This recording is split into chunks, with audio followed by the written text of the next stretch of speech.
How you guys doing? I'm Kent Tilley. Welcome to the channel. And today I want to talk about non-registered versus registered investments and the difference in growth and income that they can create.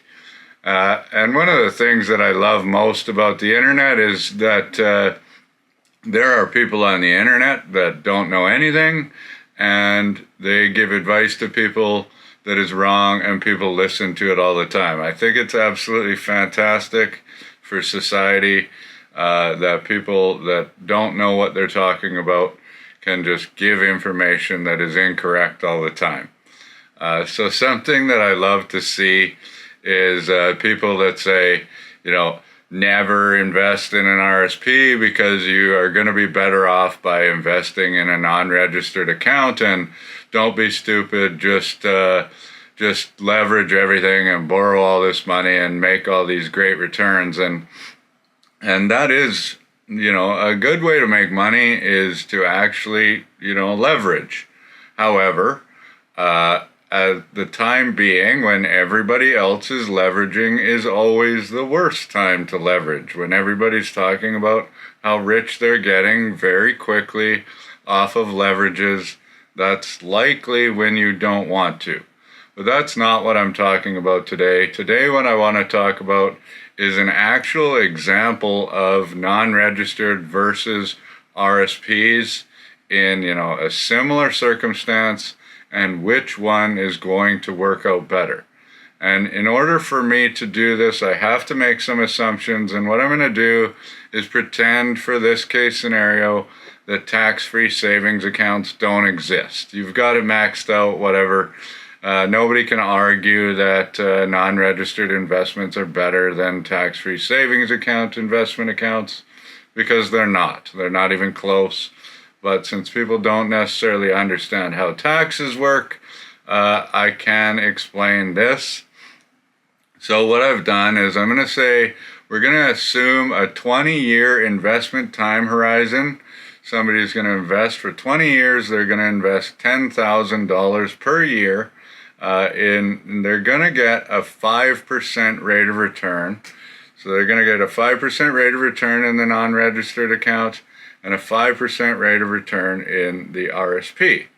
However, when you invest in a non-registered account, it is taxed every single year based on the growth and your tax rate and all of these other things. So I have to make some assumptions here. It depends how you're invested, which portion is created by income, which portion is created by dividends, which portion is realized and unrealized capital gains. It's hard to know exactly how that's going to work out. So what I have done is I have assumed that you're going to be taxed 20% on the growth every year until you reach retirement, and then we'll cut that in half to 10% because you're in a lower tax bracket. On the RSP side, we're going to say that this person is in a 36% marginal tax rate.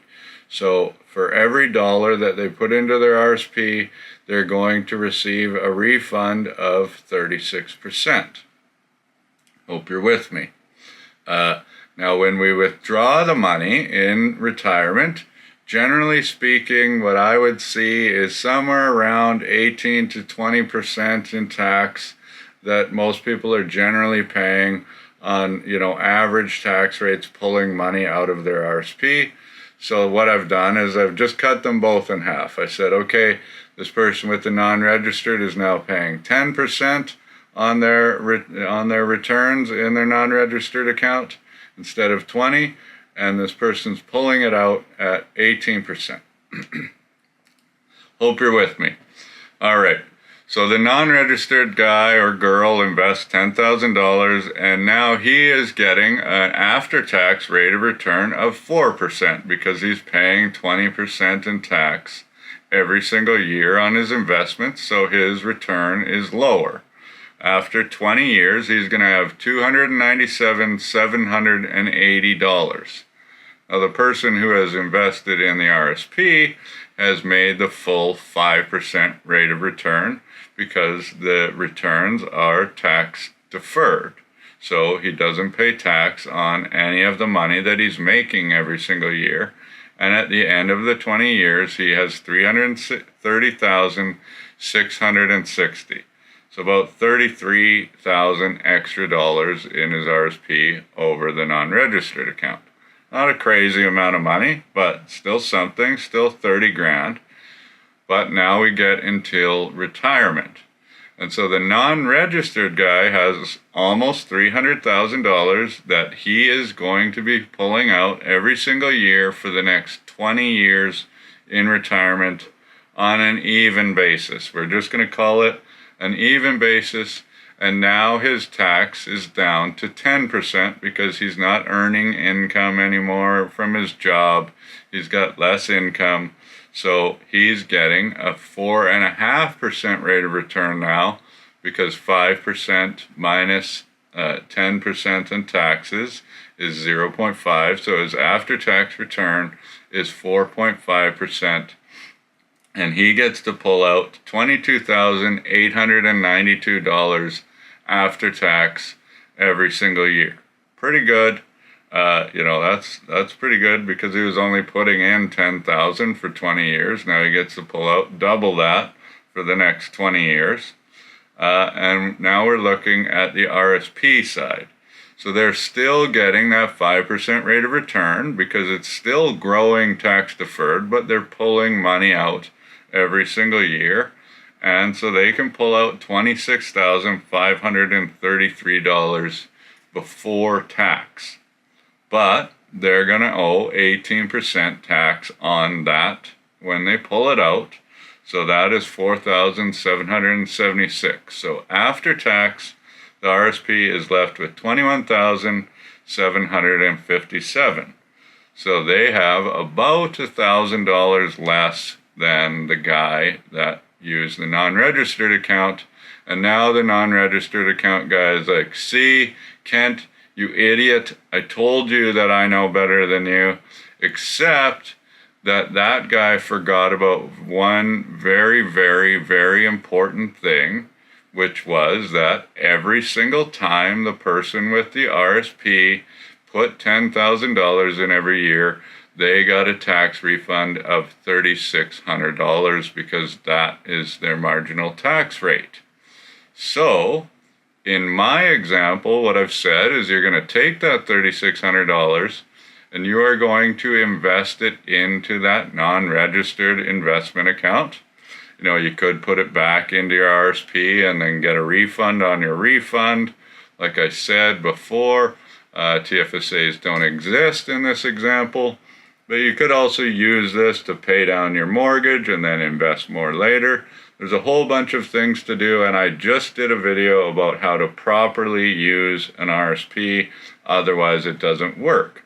Because if you don't properly use it, then you would have been better off investing in the non-registered account. But in this case, he's going to take that $3,600 and he's going to put it into a non-registered account that's going to grow at 4% for 20 years. And after 20 years, he's going to have $107,201 in a non-registered account and $330,660 in his RSP. So he's going to be pulling out that money out of the RSP after tax, $21,757, and now he gets to pull out $8,241 after tax out of his non-registered account. And when you add that up, now that equals $29,998 in income for the next 20 years, compared to the non-registered guy that said RSPs are garbage, who's getting $22,892. So a difference of $7,106 because this person properly used an RSP. And it's as simple as that. It's like you get to have better growth. You can use the refund to benefit you. Yes, you have to pay tax in retirement, but in most cases, the tax of pulling it out is going to be less than the tax refund you got for putting it in. And if it's not, then you don't want to use an RSP. So don't listen to people that, haven't actually gone through this and are just doing it for themselves, because every single person in the world has different needs. And that's sort of the difference between a financial planner and somebody that knows a lot of stuff. I know for a fact that there are, tons, thousands, tens of thousands of Canadians that know an awful lot about money and are good with money and their own money, and they really understand what they need to understand. However, what I also know is that every single person is different. So it is never a one-size-fits-all solution for every single person. Everybody's different, and you can't listen to just these general ideas and say, okay, I'm going to do that because that worked for that guy. Because that might not work for you, because there might be something completely different about your situation that makes that strategy useless. So basically, you can't listen to one-size-fits-all solutions or somebody that knows better than everybody else, because when they say that, then they probably don't. And I hope that helps. If you haven't already, please subscribe. We'll see you soon, and hope everybody's doing well. Cheers.